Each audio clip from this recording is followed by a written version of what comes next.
Timbog isang drug personality sa inilusad na drug bypass operation ng pinagsamang mga operatiba sa Buhangin, Kabantian Road, Barangay Buhangin, Davao City, Nobyembre 13 nitong taong kasalukuyan.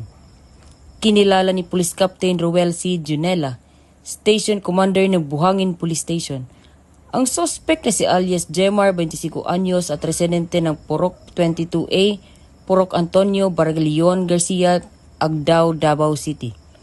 Ayon kay Police Captain Junela, naaresto ang suspect sa tauhan ng Buhangin Police Station sa koordinasyon ng Philippine Drug Enforcement Agency.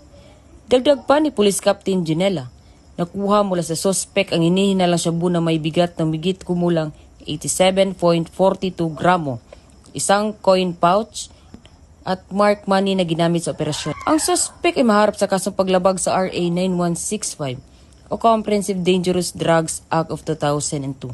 Samantala, ang laban kontra kriminalidad ay patuloy na pinapaigting ng Police Regional Office 11 sa pamumuno ni Regional Director Police Brigadier General Leon Victor Z. Rosete. Alinsunod sa kampanya ng Bagong Pilipinas na panatilihin ang kapayapaan at kayusan tungo sa pagsulong ng bansa. Dito sa Police Regional Office 11, ako ang inyong PNN correspondent, Patrolwoman Reyna Rose Disipulo, alagad ng batas, tagataguyod ng Balitang Pulis.